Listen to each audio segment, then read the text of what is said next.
Dear Madam Rajavi, dear friends, and everyone who is watching the Free Iran Summit from Iran. As co-chair of the Friends of Free Iran Intergroup in the European Parliament, I would like to wish you all a very warm welcome. Thank you for inviting me.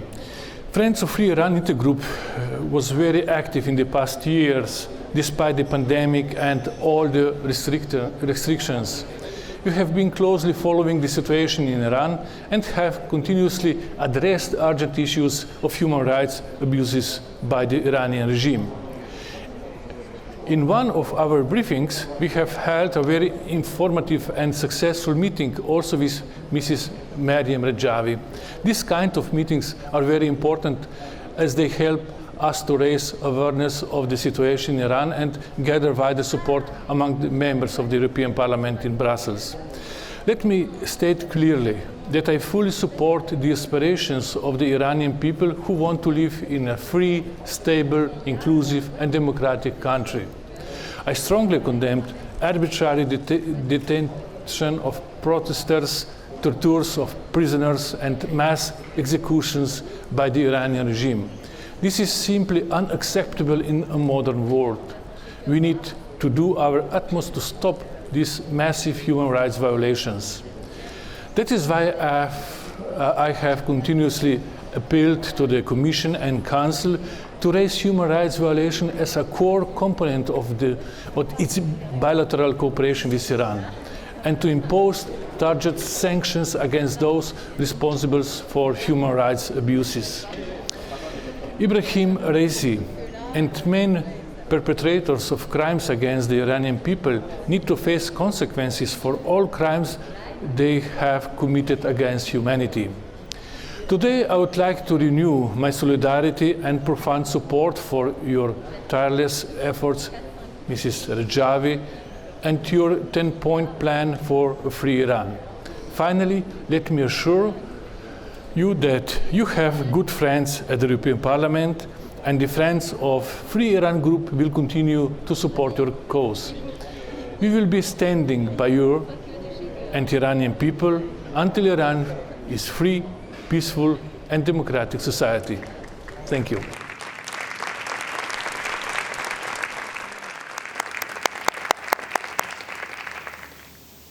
Dear friends of Free Iran Committee in the European Parliament and respected representatives of the people of Europe, I'm glad to see you all again and to be able to hear your speeches.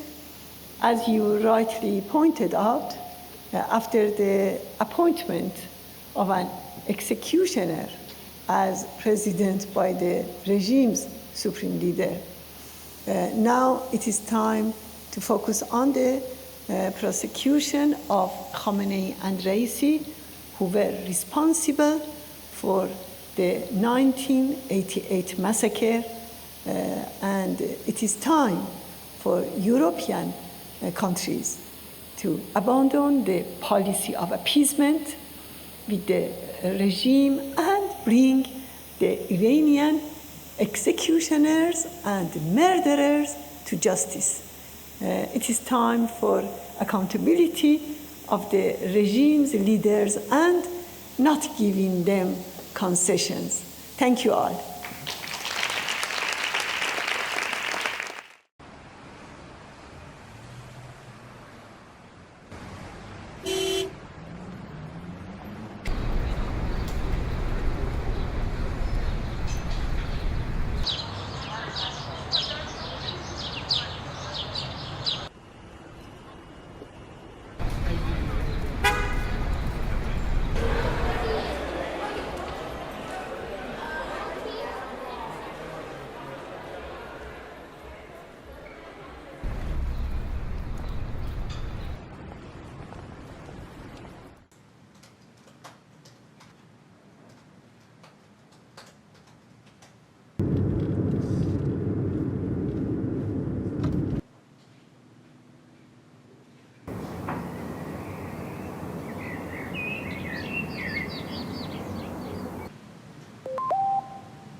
زندان گوهردشته.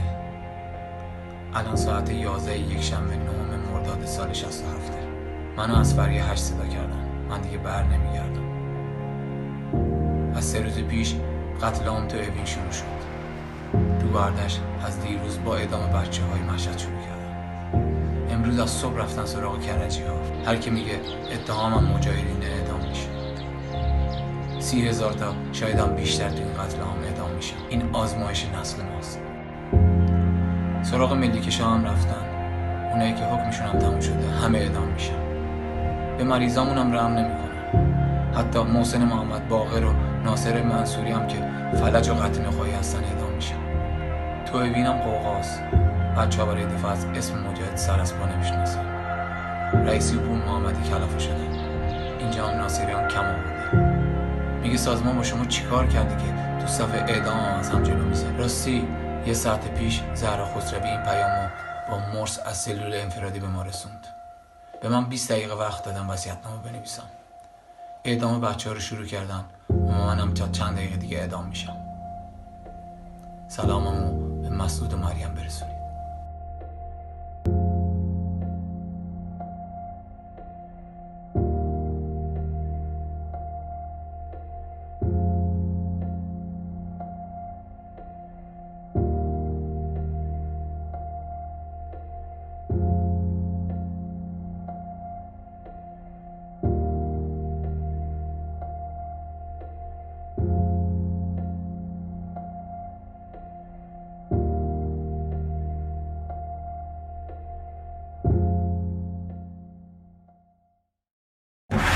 صدایی که تو گلومه از صدای شماست، شورشی که تو قلبمه از شکوه راه شماست.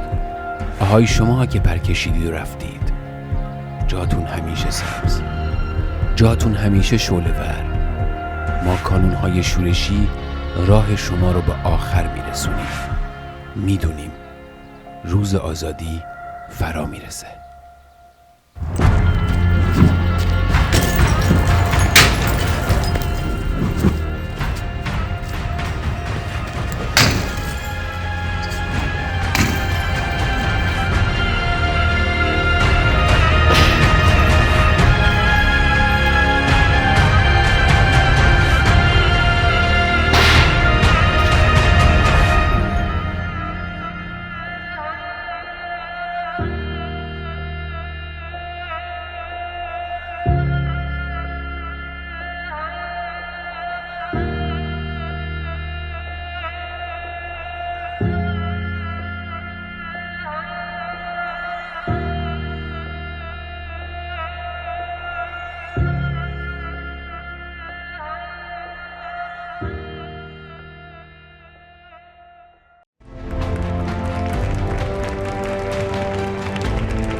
Dear friends, I've been a human rights activist all my life, in Finland, in Nordic countries, and in the Council of Europe. I have supported Iranian opposition for almost 2 decades. I see progress, but we have still a long way to go to democracy. I remember very well when Madam Rajavi visited the Parliament of Finland. People were enthusiastic, finally a leader who speaks of human rights and has a plan to bring it to Iran. But what was more enthusiastic was that she was a woman. That means in Finland, equality between genders, equality between people, and also peace. We believe women can bring peace to the world. We know that Iranian government tries to do everything to crush the opposition. And that is why opposition, PMI, was terrorist listed. We were able to delete that terrorist listing with the help of courts in Europe, United States, and also with the decision of the European Union and the United States. But what I see today in Iran is horrible. So country had just presidential elections that were not democratic. People could not stand up as candidates. And Mr. Raisi was elected, who has the worst human rights record among the world leaders. That is not good. There's economic chaos in Iran, and that is depending on corruption in Iran, that the elite puts the money of oil resources in their own pockets and spend it also to terrorism in neighboring countries. And the human rights situation is worse than in last years. The government kills people attending in opposition activities and murders them. Iran is unfortunately a dictatorship. It means soft, nice talk will not help. The only way to come forward to make a change is people's revolution. Look at the pictures at the Berlin Wall in 1989. If there's a united, active country needing change, there is no army can defeat united people. And now it's time for the European Union to act up to her expectations. It means the Union must defend human rights, and it may not deal at the cost of human rights in nuclear or any other question. The Union must support the opposition who wants to have democracy and human rights in Iran. And it's very important that the Union brings all the crimes of the Iranian regime to all international fora to guarantee that these people cannot escape the proceedings at the court of law and their responsibility of murdering people. And then, of course, the Union must give a promise for the youth of Iran, telling, when you have democracy, human rights, rule of law, and functioning market economy. So you have the basic elements for the most developed societal system, and it is the way to build the future. And then it's time for the European Union to cooperate with Iranian people and give all the resources in the people in Iran to use to make a better world and a better future for Iran and Iranian people. That is our cause, and that is what we work for. Thank you so much.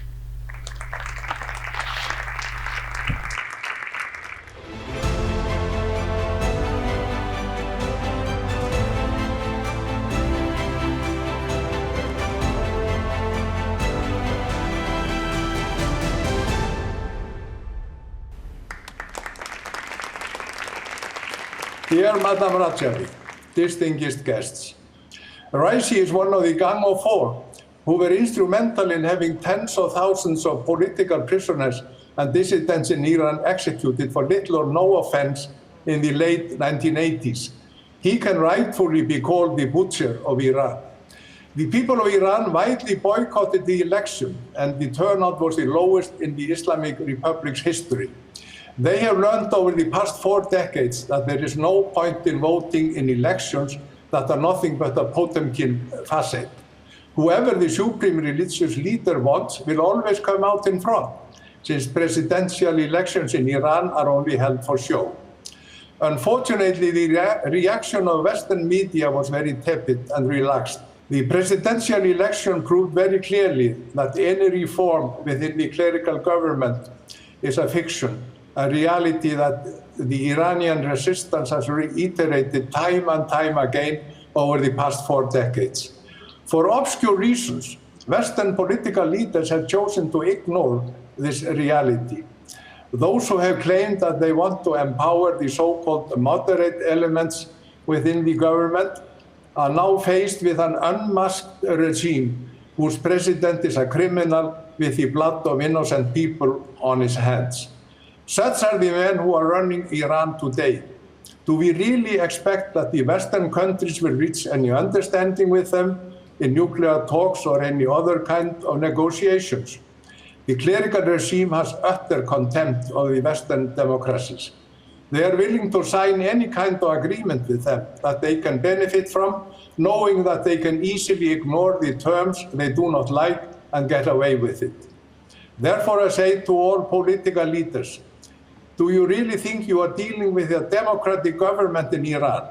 No, you are facing a bunch of criminals at the top of Iran's state that should rather be brought to justice. At last, I want to express my full support and respect for the NCRI and its leader, Madam Rajavi, for their remarkable persistence in their quest for democracy in Iran, often being unjustly misjudged by Western politicians. Rest assured that when freedom comes to Iran, your movement will be remembered and much respected by the whole world for its great sacrifices and steadfastness. Thank you for your attention.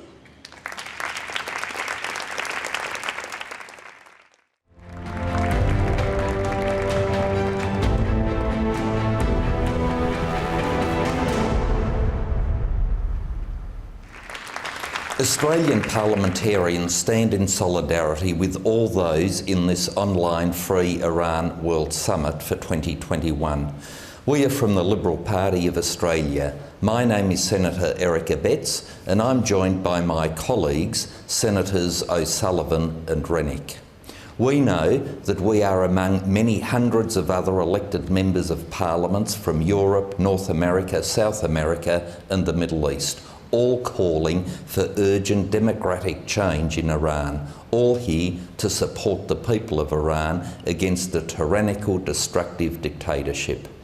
Very little news reaches us through the mainstream media about the internal situation faced by the people of Iran, but we are informed through the consistent and reliable reports reaching us from the National Council of Resistance of Iran.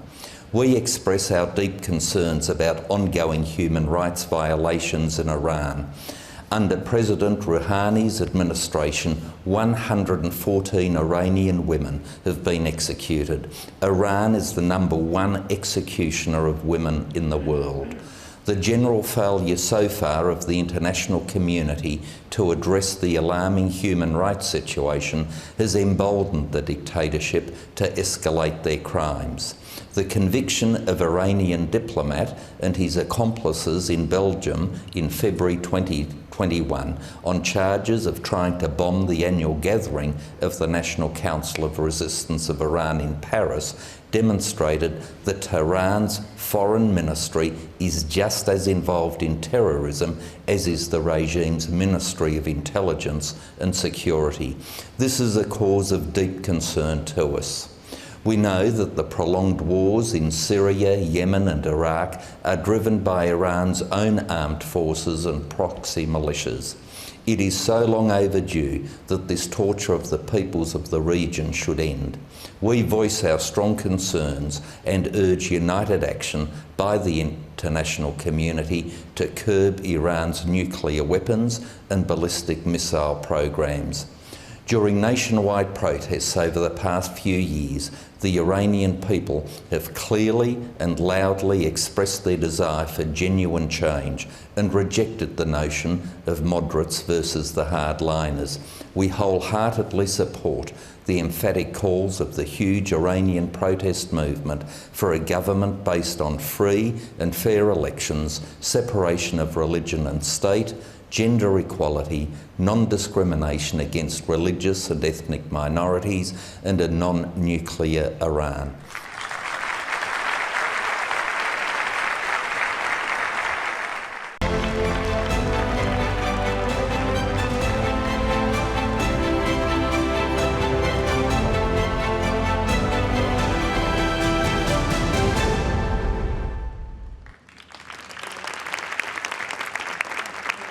Well, thank you very much for the opportunity, and Madame Rajavi and distinguished guests, I can say fellow delegates, it is such an honor to address this gathering, which due to the pandemic, I'm familiar with pandemics as a former Minister of Health.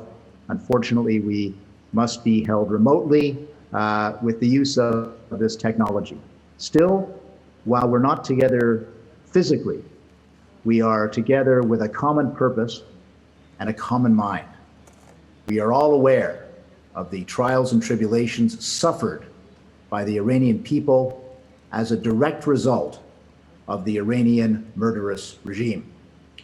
This is a decades-long tragedy now, and the recent national elections, or so-called elections, illustrate no softening of the regime's authoritarian activities, both at home and around the world. Despite the sometimes conciliatory words used by the regime's mouthpieces, there can be no doubt of their evil intent. Who suffers? Innocents do. Iranians and non-Iranians who get in the way. But this forum illustrates there can be hope and there can be justice. As a former senior Canadian government minister in the Stephen Harper government, I'm proud of our record of holding the Iranian regime to account.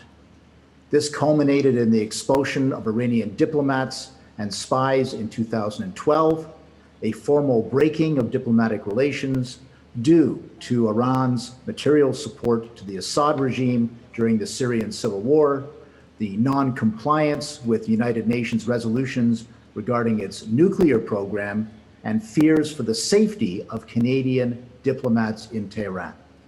In addition, Canada formally listed the Iranian regime as a state sponsor of terrorism under the Justice for Victims of Terrorism Act. Unfortunately, the response of the Iranian regime was to harden their stance versus Canada and indeed elsewhere. Their state sponsorship of terrorism is well known. Less well known perhaps is the harassment of and threats to the Iranian diaspora, including Iranian Canadians. I have personally heard accounts of this harassment designed to quell critical voices and replace with mouthpieces for the regime spouting the established narrative. Suffice to say that even without agents running this out of the functioning embassy, this is still a major problem in Canada and around the world. Meanwhile, Canada, through its parliament and its diplomats, continues to demand accountability. The downing of Ukrainian International Airlines Flight 752 by the Iranian military, with so many people aboard with connection to Canada, further illustrates how important it is to hold the Iranian authorities to account. I was pleased as a parliamentarian at that time to participate in the recognition in 2013 of the 1988 massacre of 30,000 political prisoners by the Iranian state as a crime against humanity. And since that time, parliamentarians, including myself, have raised this issue. We must never forget about past atrocities simply because new atrocities have been committed. They all show a continuing and unabated course of conduct by the Iranian government, really since the revolution itself. Where is the means by which families who've lost loved ones to state-sponsored violence can receive accountability? Where does the Iranian regime share information, come to terms with its wrongs, and seek justice for the survivors? The short answer is this is not a trait of the Iranian regime, nor will it ever be so long as this government is in control. And that is the uncomfortable truth. That is why all of your work is so important. A voice of justice, seeking truth and accountability. While it may seem at times that your work is futile, I firmly believe that the arc of history bends toward freedom, justice, and prosperity. And this will once again find the people of Iran. Canada will no doubt do its part in this aspiration. I look forward to the day when these conferences are unnecessary and a part of the past, because justice is with Iran in the present. Thank you et merci.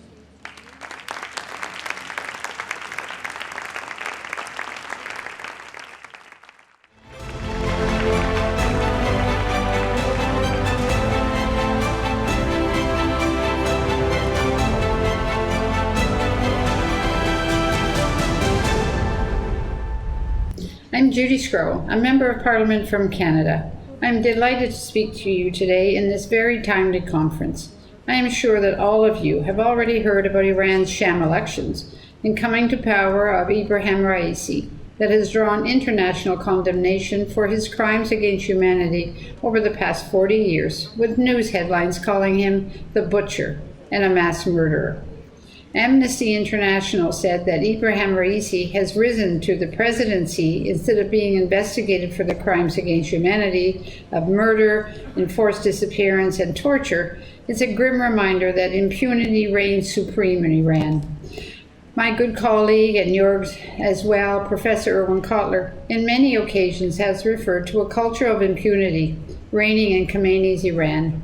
And no wonder the Raoul Wallenberg Center for Human Rights, in a report published in 2019, named Raisi and a dozen Iranian officials to be sanctioned for gross human rights violations. In short, I want to commend and echo the call of the UN Special Rapporteur on the situation of human rights in Iran, that the massacre of political prisoners in Iran in 1988 and Raisi's role must be investigated by an international delegation, since in addition to a crime against humanity, it may account to actual genocide. But what strikes me most in this sham election was the overwhelming boycott by various strata of the Iranian society, who in hundreds and thousands of online messages said that their vote is to overthrow this tyrannical regime. We in Canada, of course, we've had our share of grief from the atrocities of the clerical regime that, among others, includes the downing of Flight 752 by IRGC missiles, killing all 176 people on board, including dozens of Canadians. But allow me to speak in a more positive tone. I had the pleasure of speaking at these rallies in person in Paris and many other ones online. I believe the resilience and commitment of Ashraf's 3 residents for a free and democratic Iran during these unimaginable difficult times when they were constantly attacked by the Iranian regime militias and rockets. It has finally paid off. Indeed, what they showed to the world and to the people of Iran was that by standing by the principles of Madame Rajavi's 10-point plan, sooner or later, responsible actors will have to come and join the rally if they want to avoid the cycle of violence and warmongering. I want to reassure you that we take your plight and your call for change very seriously and wholeheartedly stand by you in your quest for having what we take for granted, of course, in Canada, is fundamental human rights. I am a firm believer that Mrs. Rajavi's 10-point plan put together for Iran is both practical and very much achievable. Like many resistant units inside Iran who declare their readiness for change, I am also declaring that I'm ready, or as you say, hazar, for this most welcome, unavoidable change.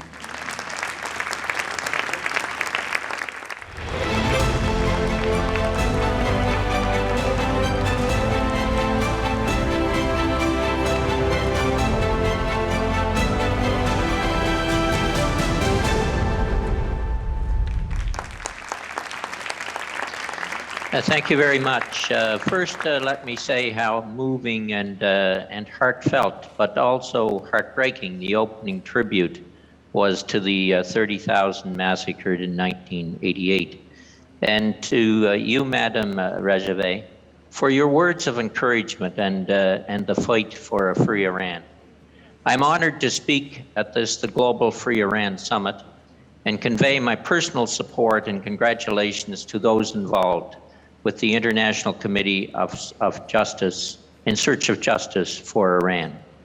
These are different times as we gather virtually rather than in person, but our goals remain the same. It is long past time for real justice and accountability in Iran.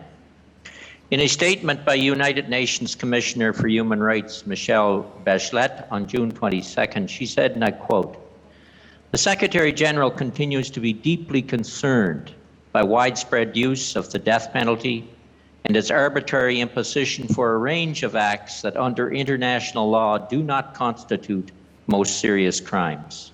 In violation of human rights law, death sentences are also frequently imposed based on forced confessions extracted through torture or after serious violations of the right to a fair trial, end of quote. As we all know, additional violations are faced by ethnic, religious, and other minorities, especially those who dare protest against the actions of the state. As Ms. Bachelet further states, quote, the use of inappropriate force by security forces against protesters and bystanders in November 2019 amounted to the worst incident of state violence at protests in decades.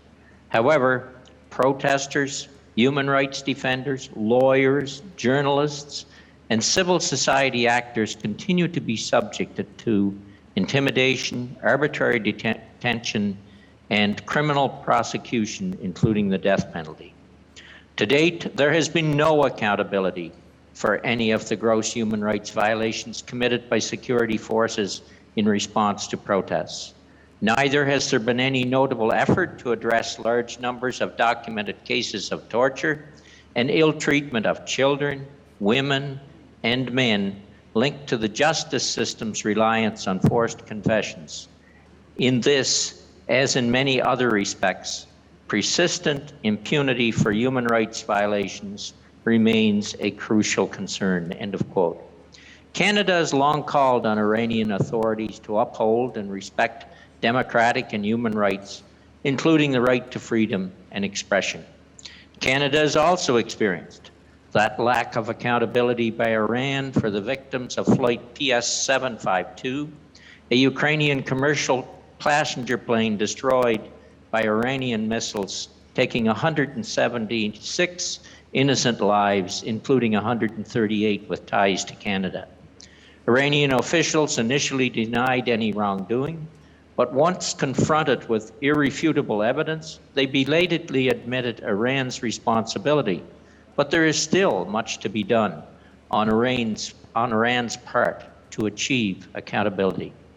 But even in that serious matter, the Office of the Minister of Foreign Affairs, in a joint statement at the Human Rights Council at the United Nations, had to, among other points, call on Iran to immediately stop any harassment and intimidation of victims' families, both in Iran and elsewhere. I make that point to show how far Iran's leadership will go in terms of its abuse of authority and its denial of human rights and international law. So here is, too, a free Iran as part of that global community that exercises accountability.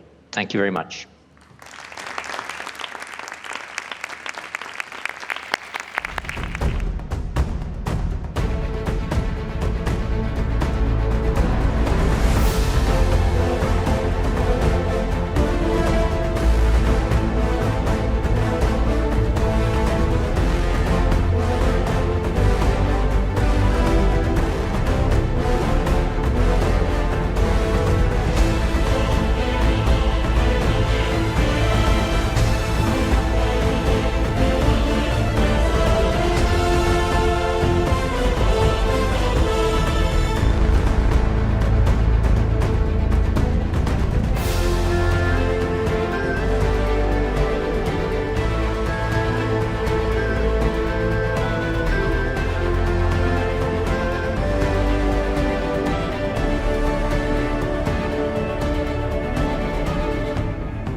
Your Excellency, Mrs. Miriam Rajavi, it's a huge honour to be able to contribute to this conference today. And I'd like to congratulate you, Your Excellency, on what you've done for the Iranian people. You've been an inspiration to the Iranian people in Iran, the Iranian people in exile, and indeed to all freedom-loving peoples throughout the whole world. And I really must reinforce the point that you have a huge amount of support within the United Kingdom, within our Parliament. I was a Member of Parliament for over 30 years. I was first elected in 1983, a whole generation ago. In fact, shortly after the Shah was deposed. And I've been following the travails of your country as an MP. I'm now a member of our upper house, as a member of the House of Lords. And I plan to carry on giving you my absolute full support. And this conference is so important because it's over 42 years you've been standing firm for your beliefs, for your principles, standing firm for the people, because you believe in people having the right to vote and the right to have their say.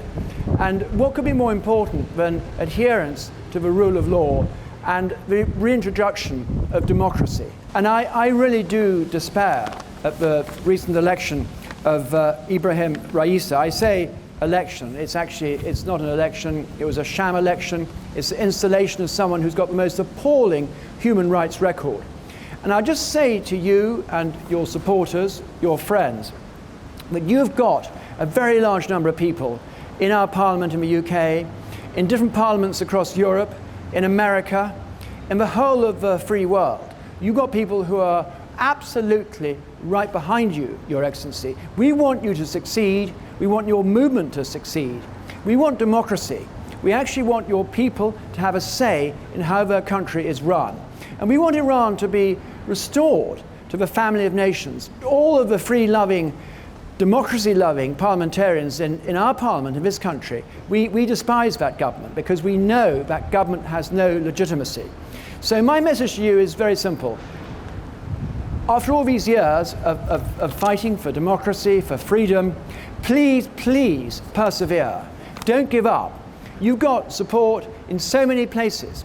And I think that in our lifetime, we will see a change of government in your country. We'll see a government coming to power that actually has the support and the endorsement of the people. So your country really can then join the whole family of free nations under, hopefully, under your presidency or premiership in the future. So we wish you well. Our heart goes out to you and your team and your supporters. And I'm absolutely convinced that you will prevail in the end. Thank you.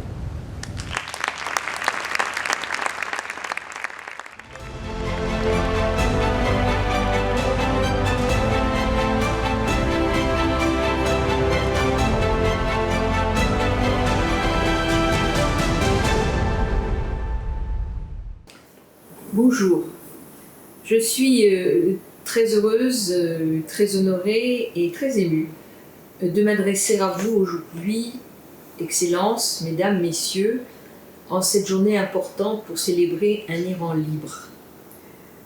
Le travail et les propositions de Madame Rajavi s'inscrivent effectivement dans une vision démocratique et universaliste qui s'appliquerait à un pays dont l'histoire, dont la tradition, dont la culture, dont la civilisation sont millénaires et ont beaucoup compté pour toutes les civilisations du monde, de la planète.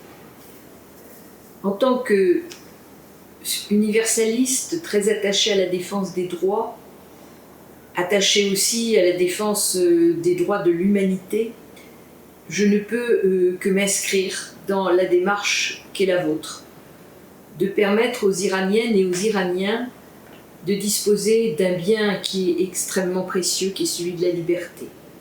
La liberté de choisir ses dirigeants, la liberté de choisir son destin, la liberté de choisir sa religion, de choisir son conjoint, de choisir l'éducation qu'on veut donner à ses enfants, de choisir son métier, de choisir sa manière de vivre, quelle qu'elle soit, et quelles que soient ses envies et ses tendances.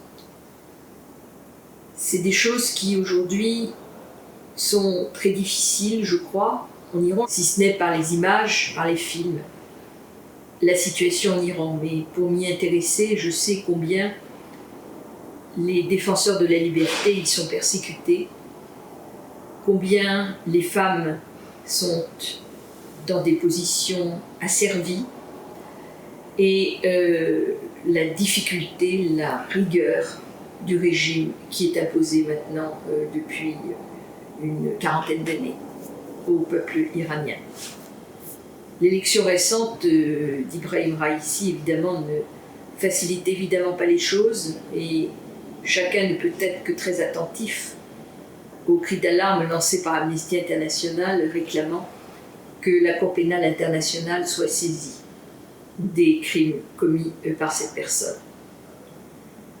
En tant que démocrate, républicaine, attachée à toutes ces valeurs universalistes, je ne peux donc que dire aux Iraniennes et aux Iraniens qui me font l'honneur de m'écouter aujourd'hui combien je suis à leur côté, combien je les soutiens, combien je comprends leur lutte et combien je souhaite que les démocraties occidentales soient plus courageuses dans l'expression de leurs principes lorsqu'il s'agit de parler de l'Iran. L'Iran est un grand pays et on peut comprendre dans un univers géopolitique qui est incertain que certains dirigeants choisissent la prudence. Mais la prudence, certes, est nécessaire, mais elle ne conduit pas à une politique.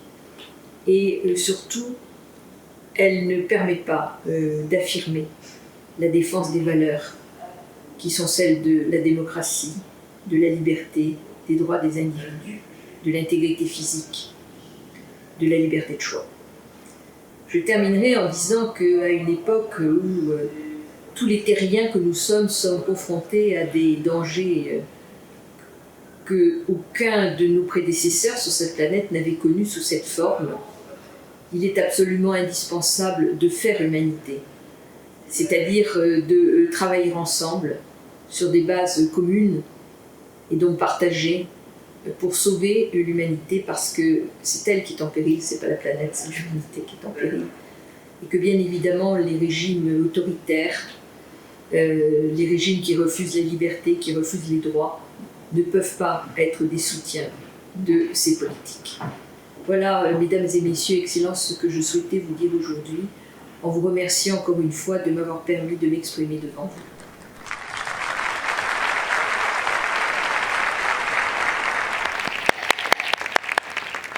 Merci Madame la Ministre, merci pour votre soutien.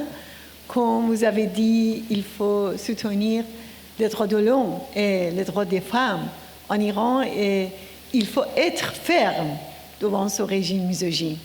Et je suis sûre que l'Iran sera libre, et je suis sûre qu'un jour, on peut vous inviter en Iran libre. Merci beaucoup.